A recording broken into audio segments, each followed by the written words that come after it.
ripe old age of 24 and started the program from scratch. Did a fabulous job. And her journey here has been tremendous.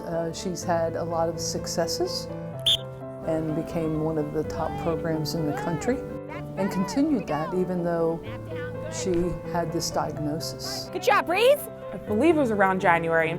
She had mentioned that, oh, I have to go back to the doctors. I got a mammogram and something came back that they have to double check on, and they called her back again. And I think that they had found something that they had wanted to look further into. The doctor who did my ultrasound, and I told her, I said, I have had some things, ultrasound before on my left side, and it was kind of just cystic or fibroids, and she's like, this isn't a cyst, so I kind of knew right there this was gonna get serious. There's no way, there's no way, you talk yourself off the ledge that there's no way, she's so healthy. How did I, who's was an elite athlete, coach, take good care of, how am I the one who ends up with cancer? I mean, truthfully, that's how I thought. I still feel that way. I'm like, how is it me? I never realized ever before, because I'd never really been touched by it, how common this problem is. So second day of preseason, January of 2015, it's cold, the wind's blowing around the turf, my phone rings, it's a number from the hospital. I'm like, okay, here we go. For us, especially in our profession, where you're looking for solutions and you're looking for kind of okay, so what's the next step? What's the process? What's the solution? What type is it? Or what level? And to kind of the degree. And I know that definitely through finding out once it was in her lymph nodes, that was kind of, I would say, the biggest gut-wrenching piece of it. When he called me, he said, okay, coach, this is what we've got, and this is what we're dealing with. I have the path report right now. He goes, and there is node involvement. So my sentinel node had come back positive, which meant, obviously I was gonna have to have chemotherapy. And that's when I really kind of lost it. I was like, gosh, I'm really gonna have to have the full Monty. I was devastated. It was really the only time in this whole process that I was devastated. He looked at me and he goes, you need to get over it. If one of your players was sitting here on the opposite side of this desk from you and they were hurt, would you let them feel sorry for themselves? Or would you tell them to get over it and start working on getting better? And from that point on, it was really one of the biggest blessings in this whole process was I had a really tough surgeon who kind of gave me the business and told me what I needed to hear, not what I wanted to hear. You look at someone who's so healthy, who takes such good care of their body, works out, and that you view these people that are in the positions of whether it's our boss or the head coach, that you think they're invincible. But Kerstin is such a tremendous person and fighter, and she persevered through her time with dignity. I don't think anybody else would have done what she did. First thing we're gonna do, ball will be rolled out 5 yards in front of us. There was a lot of talk about how good this year could be based on the talent, and we were returning. So I think that everyone was kind of excited, looking forward to what the season, the potential the season could have. It was really hard telling our team. It was really hard telling everybody. She delivered the news with such confidence and poise and strength to us that in that moment where we were all scared, knowing that she was strong and confident, I think gave us, hope moving forward in this experience with her, where we really didn't know what to expect or what the season would hold and what this, treatment plan would hold for her. And I think for the kids hearing that my prognosis was good and that that it was caught early was the most reassuring thing.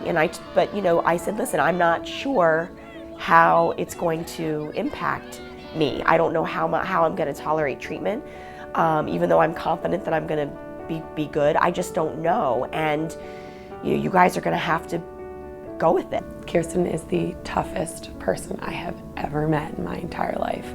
The situation as the year unraveled, she told us in January of last year, and then we made it to the Final Four that year. So those 6 months that we had together revealed the most toughest character I've yet to see. One of the most important things for me in that year was that I knew we had a really good team. But when I got diagnosed, I said to my husband, I said, how am I gonna do this? Like, how am I gonna, this team is so great. He said to me, you wait and see, your season's gonna be the biggest blessing of your life in this. And he was right. The kids were amazing. I always tell them it was one of the easiest years I've coached because as you know, you can imagine with 35 girls ranging from the age of 18 to 22, there can be a lot of drama, and there was none. I think immediately a lot of the smaller details that at times become bigger issues were really nipped in the butt. And I think that our senior class did a great job, and I think that there was a lot of things that as a team and as a group got taken care of by themselves because of it all being put into perspective. They talk about how, like, she didn't miss a beat, but yet she was missing lots of beats. But they didn't see that because of who she is. You really kind of have to pick your battles, and you know, that season, our battle was on the lacrosse field trying to win a national championship, and off the field was trying to be there to support our coach, who has done everything to support us in all of our moments on and off the field. Once I was diagnosed and the people in my Duke lacrosse family knew about it, the moms who came out of the woodwork, I had no idea. I mean, to this day, 10 moms in our program, 10 mothers at the time who were either past, current, or future parents, 10 who have dealt with this. And I was shocked. I was shocked. I had no idea. I was encouraged because, boy, they looked normal now and they were fine and they made it. But I couldn't believe that there were that many. It could happen to anyone. Everyone has women in their lives, whether they work with them, they're, again, related to them, or in a familial sense. I think you always have some connection, and I think that that's something where it could happen to anyone. I think it's just so important that, you know, the early detection. It's remarkable that we don't have more opportunities for early detection. And to me, it seems like it would make sense, just like within some of our male counterparts have certain tests that they can kind of go through when they get into, you know, those middle life to older ages.